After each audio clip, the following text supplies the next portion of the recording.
Hello, everyone, and welcome to the next webinar in our fall series here at HubEngage. My name is Yash Chitray, and I'm a Senior Vice President here at HubEngage, and I will be your host for today's session, in which we will cover how to effectively plan for a 2021 employee experience platform for communications and engagement using a solution like HubEngage. Now, it looks like we have a good mix of folks joining us today. Some of you are even current customers and stakeholders that have or are in the process of deploying HubEngage, so that's great. I really hope this helps you enhance the experience for your employees. And as always, in your case, we're happy to cover things in more details for your current strategy. Feel free to bring this up at your next engagement meeting or file a support ticket so our team can then help you even further.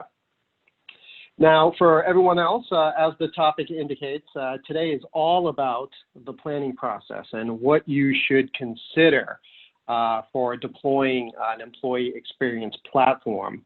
And you might be considering doing this for next year, so this is a good time in the calendar to review some of the things that you might want to consider. So we're not going to go into the specifics of the product, features, or tactics, right? If you're interested in the product itself, definitely contact our sales folks for a full demo and a tour of the platform, and they'd be happy to level our solution up against your current challenges. For today, we're going to discuss mostly on how to plan for deployment and all the things you need to consider when architecting technology into the modern enterprises. So with that, let's go ahead and get started.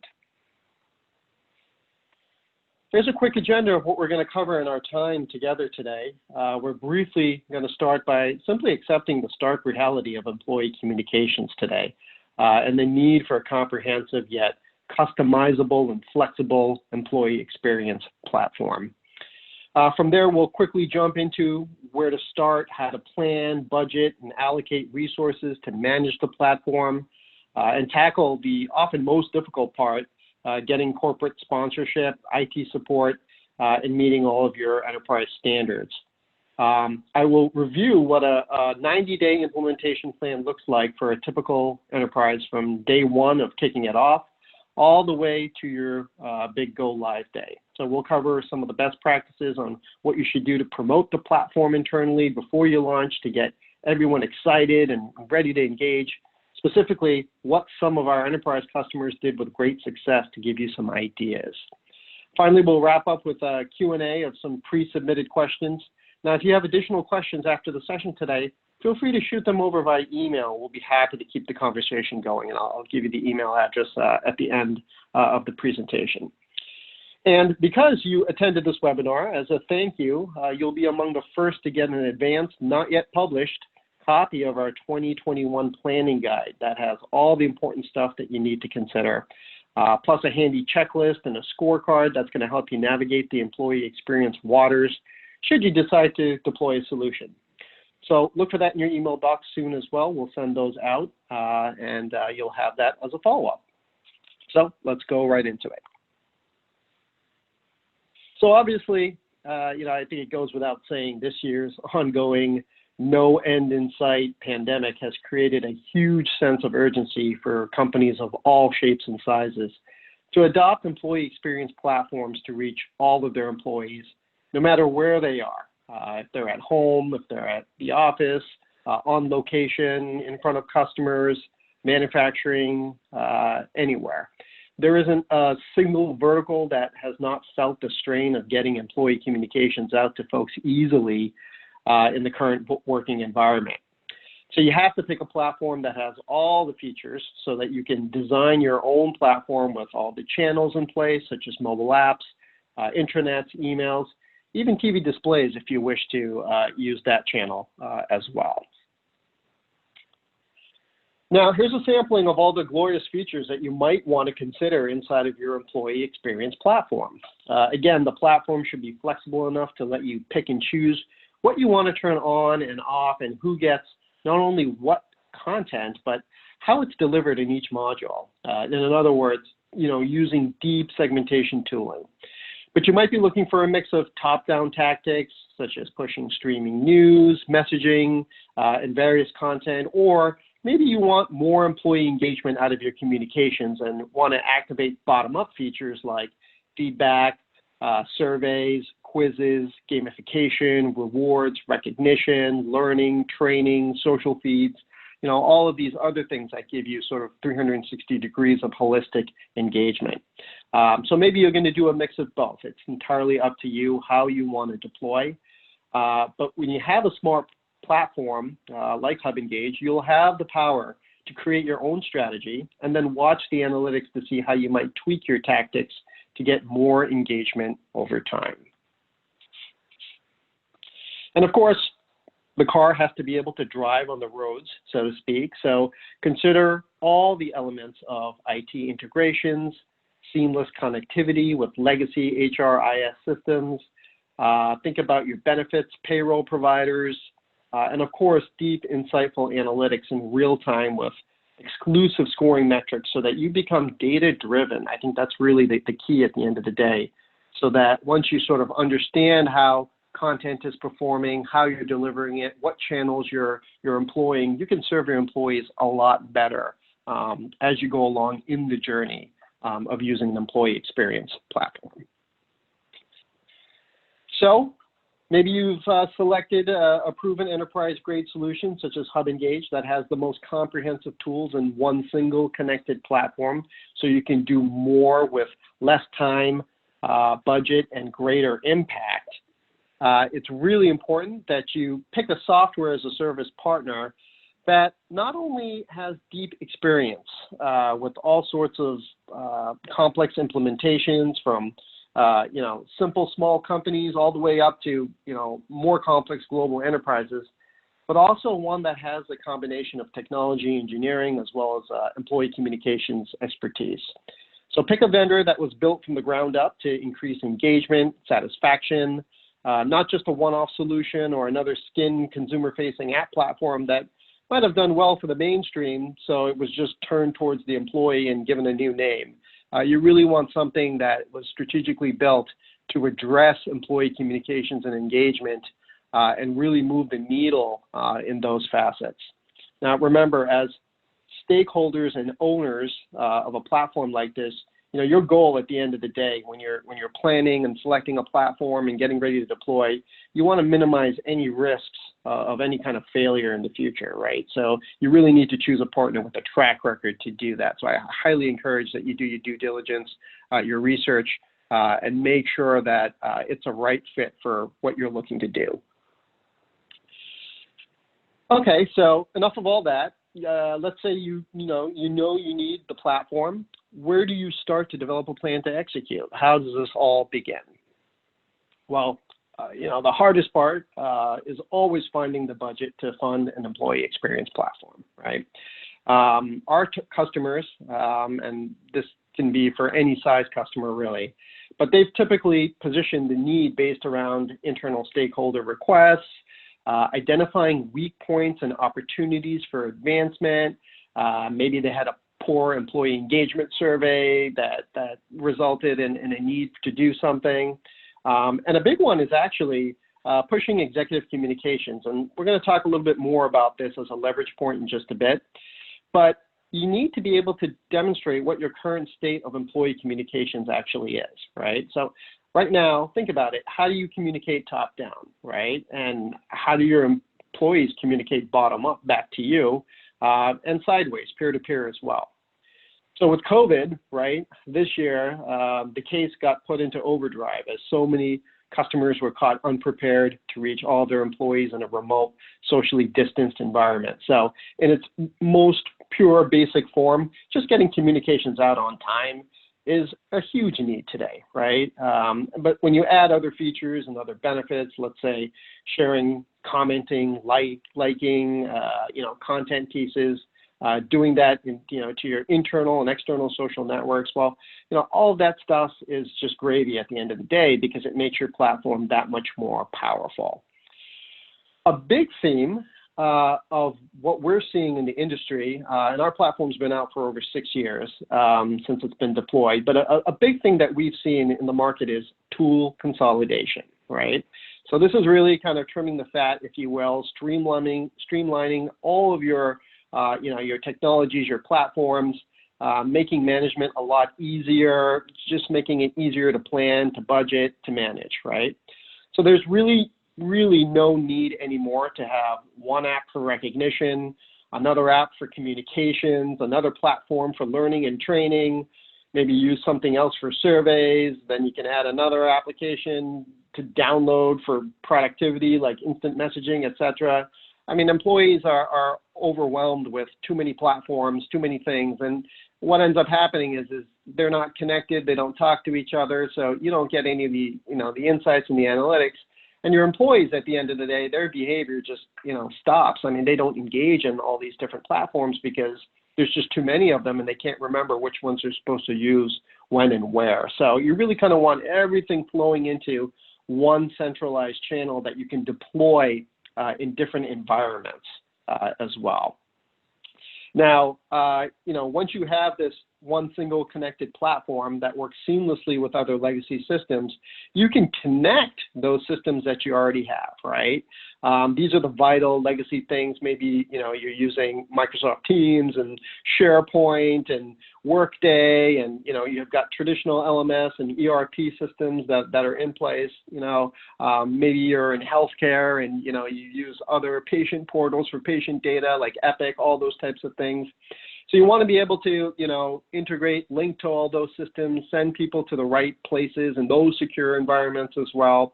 Your technology, solution should be able to pull content and push content at the same time, right? So the whole result of all of this is you save time, right? You've saved on manpower, resources, and precious budget above all in one platform that gives you 100% coverage to everybody. As you try to sell this internally, you got to dazzle what can be done, right? Show the possibilities, whether it's features, analytics, productivity, the end result of better employee engagement, satisfaction, less attrition, better employer branding, whatever attributes best suit your audience's wants and need to haves. These are all crucial selling points that you can use. Some of the big ones that stick out that really sort of help you to sort of win over, the powers to be are obviously, having a sense of urgency around what's going on right now. So features are one thing and pushing content is another. But, the sense of urgency is all revolving around the pandemic right now, to put it bluntly, right? And in this example that you see on screen, we've got a healthcare system that communicates everything COVID related, right? And special menus and submenus that are easy to navigate. They can send out push notifications. They can email remind. They can do a lot more inside of the platform, right? And again, this is kind of getting into the weeds of the features of the platform itself, and you can sort of watch other, webinars that we have available about the product itself, or get your own sales demo. But, at a very high level, there's literally no such thing as too much information when you have a global health crisis in play. So, I encourage you stakeholders to use this opportunity to get the communications platform you've always wanted into position. This is an opportune time to do it.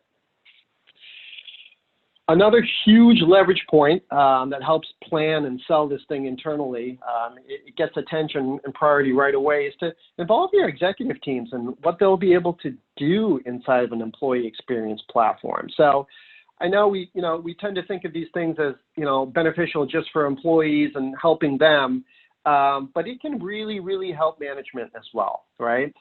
In fact, some of our largest global enterprise customers at HubEngage have had internal nicknames for these platforms using the CEO's name, such as Robert's Project or, so-and-so's project, because it was being driven straight from the top, right? This is a high priority for executives to raise their profile as well. So in this example, you see a well-regarded CEO of a major known household food processor that uses our platform. They've been our customer for several years now. But he has his own little section inside of the content menu where he can post short videos, talk about innovations, share great experiences, motivate and inspire employees right from his phone at home, right? He can ask questions, solicit comments and feedback to cross-share best practices, and basically communicate effectively across the entire enterprise to all his blue-collar hourly employees, as well as white-collar salaried corporate folks in the offices, right? Or more likely today, those folks are working from home. But the point is he can reach everybody and dance at many weddings at once. So you see a tool like this becomes invaluable for executives to communicate to employees, to push their agendas, increase their own personal brand, and also gain insights from employees, right? Participate in platform-driven initiatives and so much more. So definitely, I encourage you to get your top folks involved in the planning process, right? Entice them with how it's going to help them drive the operation of the company forward faster. It'll increase growth, and that directly impacts the bottom line. And that's quantifiable, that's measurable. They'll be able to see all of that. Not to mention, most of them just want it for, the very high level ability to just communicate better. But, you'll have all the metrics and the analytics to show how it's getting across a lot better as well. So the proof is in the pudding. You'll be able to show that over time. And if you can do this successfully, you'll be able to get that green light much faster. And the platform becomes a must-have year after year after year. It's very hard to take it away because the executives need it. And even if you have turnover, CEOs come and go, the next person coming in is generally going to want to have this as well and participate because they know that, this is how the employees get their information. This is how they've gotten it in the past. So they're going to want to keep that up as well and enhance the programming that goes inside of the content ecosystem as well.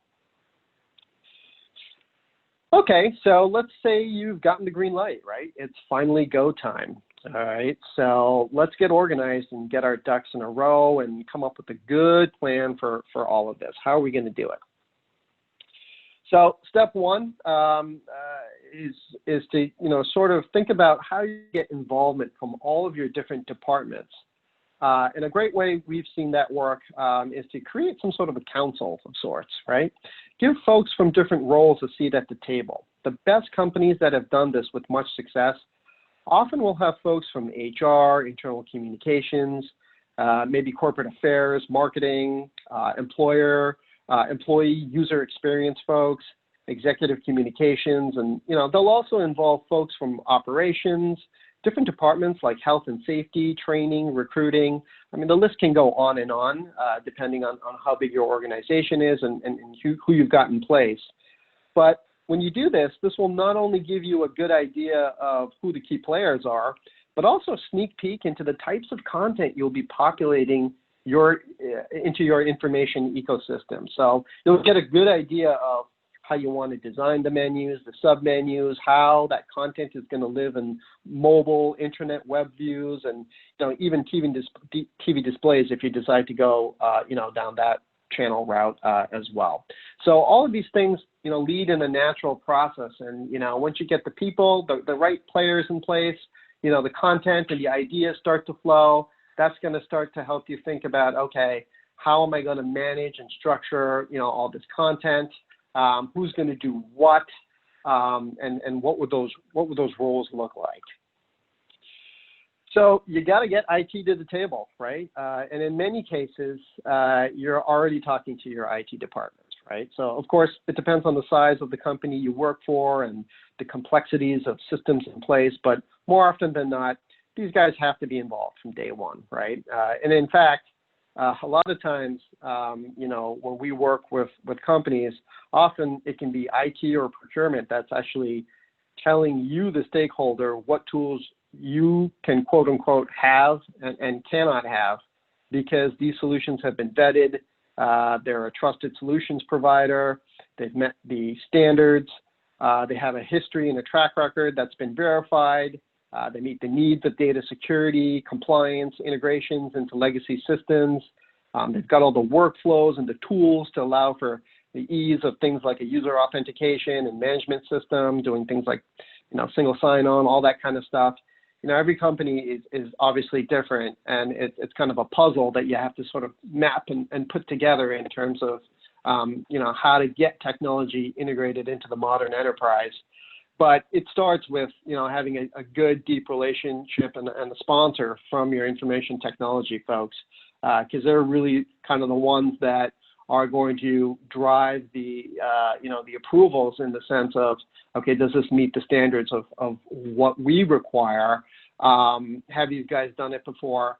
How have they done it before? What are some of those best practices we can learn from so that we can make our processes better here internally as well? All these types of questions, come up, and this is what we kind of sit down and we go through all the technicalities and create the workflows here. So, don't wait till the end to get these folks involved. Putting in any technology into any enterprise involves a period of due diligence, testing, inquiry by tech folks. So, if you don't already have a strong partner advocating for you from IT, this can be a longer process. So definitely consider this into all of your timelines. Now, once you have an idea of who's going to play on the field, you can then begin to assign, the admin roles to them, right?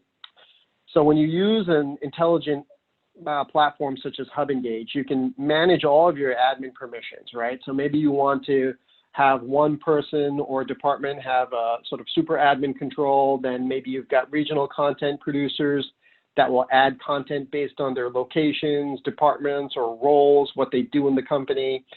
Maybe you'll have one person dedicated to just the analytics part of it, right? And only they're seeing the user data, pulling reports, accessing segmentation tools, viewing metrics such as workplace engagement, satisfaction, knowledge scoring, employee intent, all these sort of things that you get to help you become data-driven. You can have, a singular person just working that as well.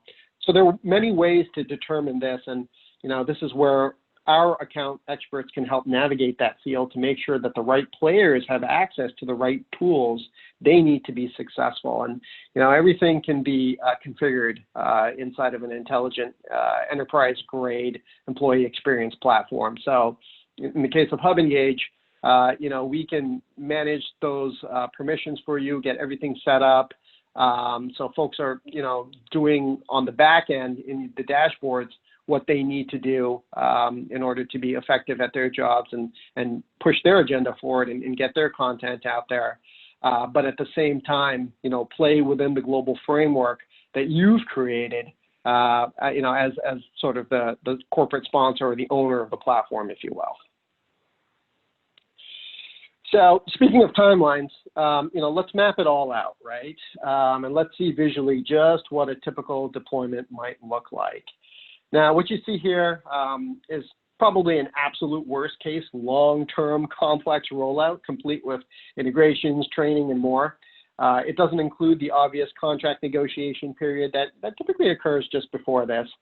But let's assume we've signed a deal, right? And it's time to plan all the way up to your go-live date. So at HubEngage, what we've done is sort of synthesized and codified a process that takes into account all of the individual elements of rollout, from planning, design, integrations, testing, data security compliance, admin training, content creation, deployment plans, communication strategy, collateral creation, pilot rollouts, feedback, all the changes that you might have to menus and content structure. I know I'm rattling off a whole bunch of things here all at once, but we've sort of taken everything into account here. And what our teams do is work with each customer to make sure you have a tailored plan in place and then help execute as you go along. So what you end up with is a clear plan of deliverables with milestones, who is doing what, and particularly on technology workflows, and when will it be done, right? So a lot of these elements happen in tandem or in a parallel process. So while our engineering teams are working with your IT folks to get the solution implemented, tested, secure, and running, our account experts are training your admins and providing insights on how to make the biggest splash in the pond on day one. That's really our goal. So as your technology partner in this endeavor, we basically are in lockstep with you during this process, right? We have all the benchmark best practices as well, so we can help you design the platform based on what's proven in the industry, no matter what vertical you're in, right? So we've worked across all of them, right? Whether you're in healthcare, hospitality, retail, finance, manufacturing, it doesn't matter. We've got customers across all these domains. So we can definitely sort of help you and give you the guidance that you need with the experience and expertise so that this whole planning process will go very smooth. So that should give you kind of a general idea on how to plan for an employee experience platform for your company. And again, this all depends on your size, your individual specific needs, what you want to accomplish with the flexible platform. I think of the 6+ years our platform has been available in the market, I don't think I've ever seen the same implementation happen at 2 different companies. What we can promise is to have the experience, the know-how, and the expertise to make it work for you, right? So if we have to customize some elements, we do that. You have to in order to not only meet the demands of a rapidly changing workplace environment. This is how we keep our product fresh as well, right? And have the latest cutting-edge technologies. So, I kind of want to close and look quickly at some of the best practices on how some of the world's most innovative companies are really getting the job done every day using HubEngage's employee experience platform, right? So I just, kind of quickly put together three case studies here, right? So, we have a global consumer packaged goods company. They've got over 50,000 employees, and they went through a long competitive bidding process and a vetting process with their stakeholders, with their IT folks, testing everything, every facet of the platform to make sure that it was the best fit. So they work closely with our teams, and they deployed their platform, in just 3 months. And over time, they've consolidated their tools into one single platform, right? They've been our customer for over 3 years now. They've eliminated unnecessary tools, right? So they've, trimmed down a lot of the Microsoft tools like Yammer and SharePoint and things that they're using because they could do it all inside of one platform here and now. And they've built a strong single stream of communications that saw immediate engagement and gets rave employee reviews, right? We also work with one of the largest hospitality companies in the world every day to communicate, reward, train, educate, and provide operational materials to over 700 hotel properties across North America.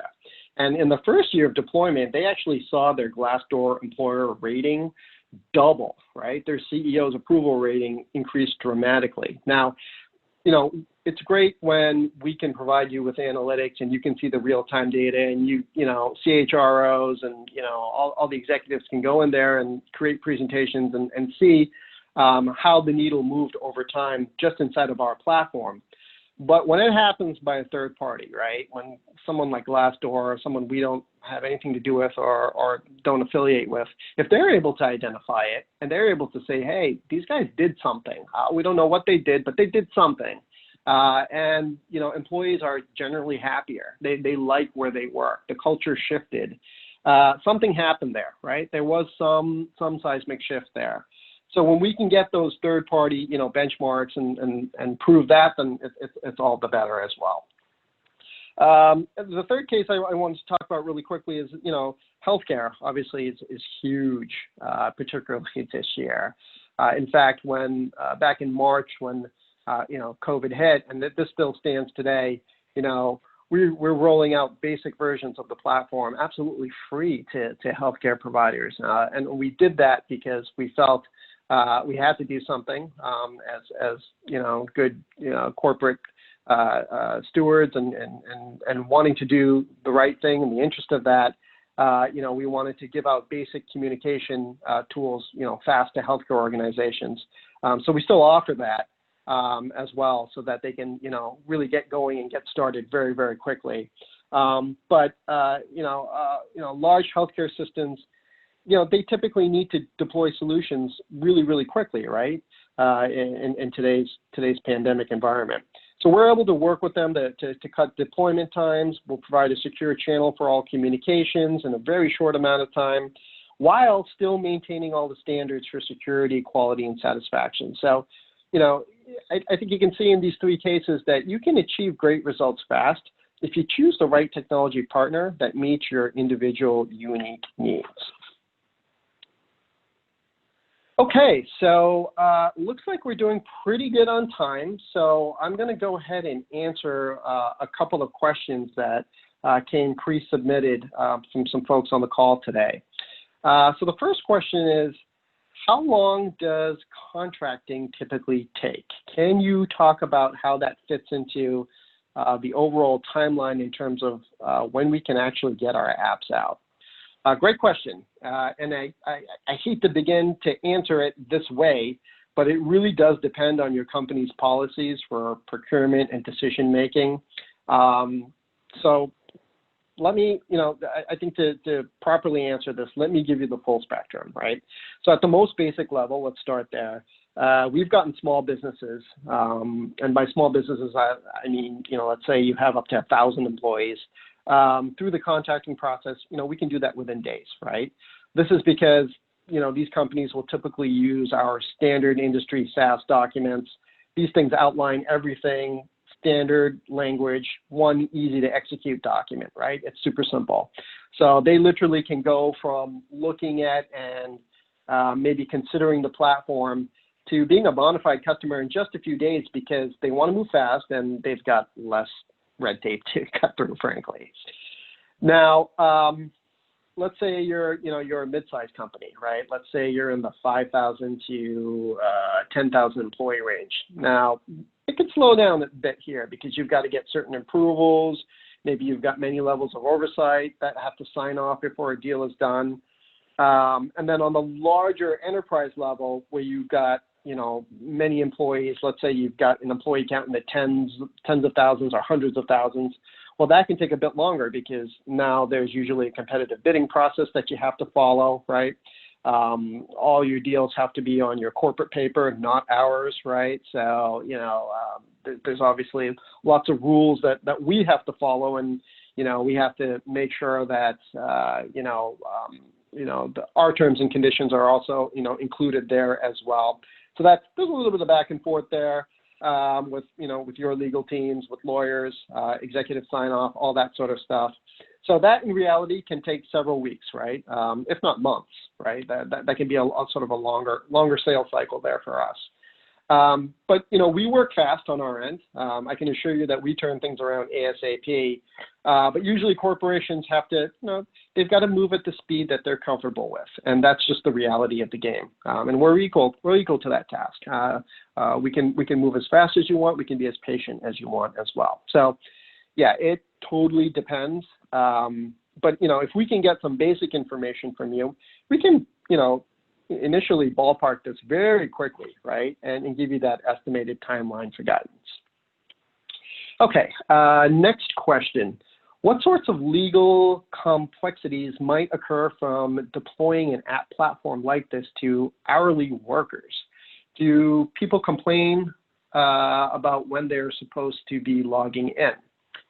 Okay, sure. So the first thing you're going to have inside of your platform, regardless of channel, if you're deploying through mobile apps, web apps, intranets, etc., is right at the first time that they log in, they're going to accept a terms of service agreement, right? And typically this language is furnished by your own in-house or contracted legal counsel to cover yourself from a labor law perspective.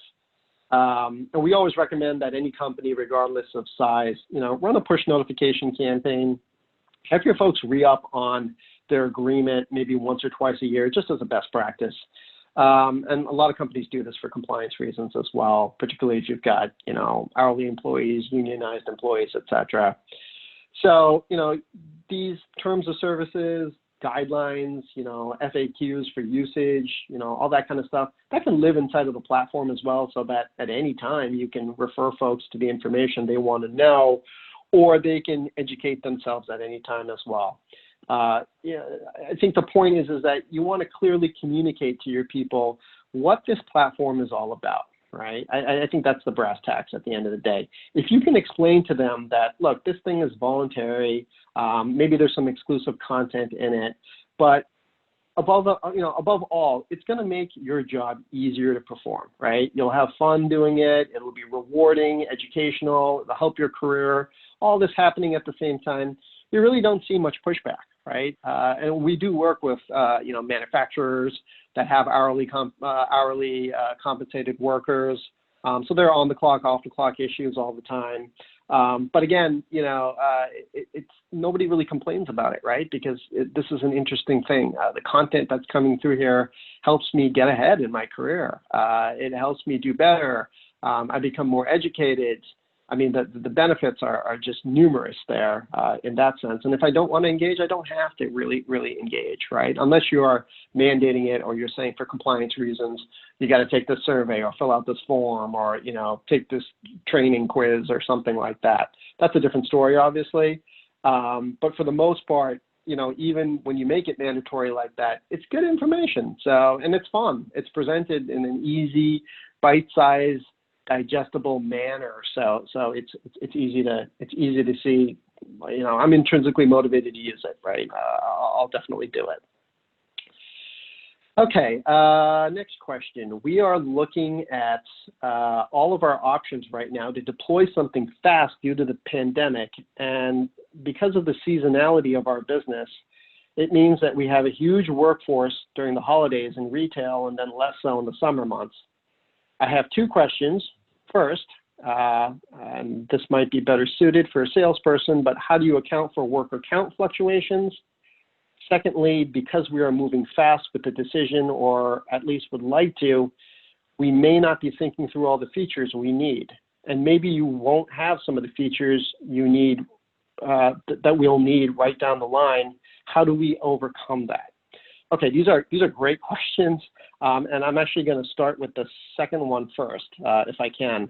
So, we work with each customer individually and try to map your use cases to our largest in-class feature set. We've got the biggest amount of features out there, so there is really slim chance we can't do what you need done with what we already have.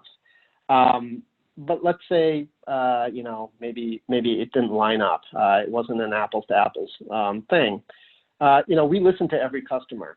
Our account folks conduct regularly scheduled engagement meetings where we not only troubleshoot problems, but we identify opportunities that can enhance our existing features and introduce new ones. So if we don't have it, chances are, because our platform is constantly evolving, we can tell you, with great certainty that, okay, this feature will be available by X date, right?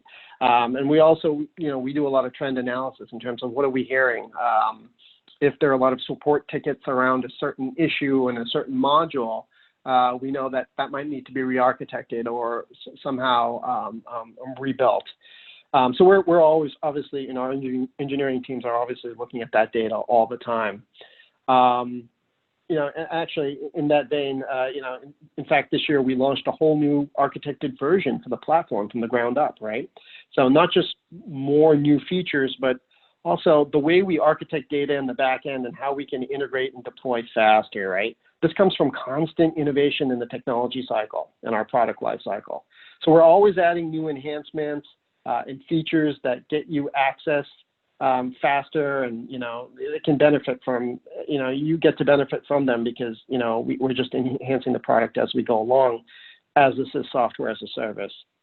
And I think if you talk to any of our current customers, or if you read any testimonials, you'll get an earful on how flexible and adaptive we are to making the platform fit your needs.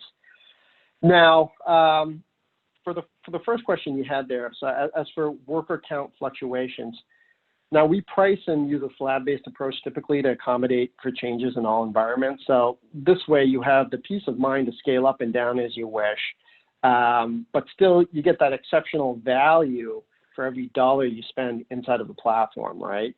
So our sales teams can definitely carry this a bit forward with you individually and understand your requirements so we can package it so it makes sense from an ROI perspective. But we find this approach kind of, it makes it easier. So you don't really need to worry about, fluctuations and things like that. We can sort of get ahead of that and account for that. And again, as you, sign up for your deal or, you get a contract with us, if you do it for multiple years and, X amount of employees, et cetera, we can obviously discount that as well. So, we definitely volume discount, and we definitely, will work with you to, play within your budget and give you exactly what you need for what you need to solve, so that it becomes a value add there. Okay, I think we have time for one more question. Do you offer multiple language support? Yeah, you bet. HubEngage supports, I think it's about a dozen different languages right now. So your admins can, enter content, or you can pull content from a content integration perspective. And all your users can either be placed into a predetermined segment where the content gets delivered to them in that native language, or you can give them the option to toggle between available languages you have set content for inside of the platform as well. So language support is definitely there. I mean, we've got global customers all around the world that are publishing content, every moment of the day in every time zone in different languages, particularly multinational companies that, might have manufacturing overseas or service centers overseas, or just, have operations to service customers overseas. So obviously, you want to get content in native languages and, have the localizational aspect built into it. So yeah, we can definitely, activate that for you. And again, languages is something that we don't really, it's not like that's an extra feature that you get charged for or anything like that. That's kind of included, basically across the platform itself. Okay, I think we're just about wrapping it up for the day. I want to thank each and every one of you for joining today's webinar. We certainly hope it was useful for you. But if you do have further questions, you want to explore things in more detail, there's specific use cases you want us to go into, or you just want to simply chat about how we can, help you move the needle on an employee experience platform for communications and engagement, please definitely drop me a line at the email that you see on screen there as well. You can also visit our website and schedule a demo directly with our sales teams, and they can certainly, put together sample demo apps and all that kind of stuff as well, and show you use cases. So you can definitely visit our website for more information. Follow our blog every week. We're adding new articles, thought leadership on a variety of topics regarding the employee experience, and also, technology as a SaaS-based platform as well. I'll just quickly plug our next webinar. It's coming up at the end of the month. The topic for that one is going to focus on executive leadership using the employee experience platform. So if your management would like to learn how they can benefit from using a technology like this, definitely have them attend, and you can find all that information on our website as well. Okay, thanks everyone. I wish you all a safe and happy, healthy weekend ahead. I hope everyone has good fall weather wherever you are, but it's been a pleasure talking to you today. I hope this was useful. Take care. Bye for now.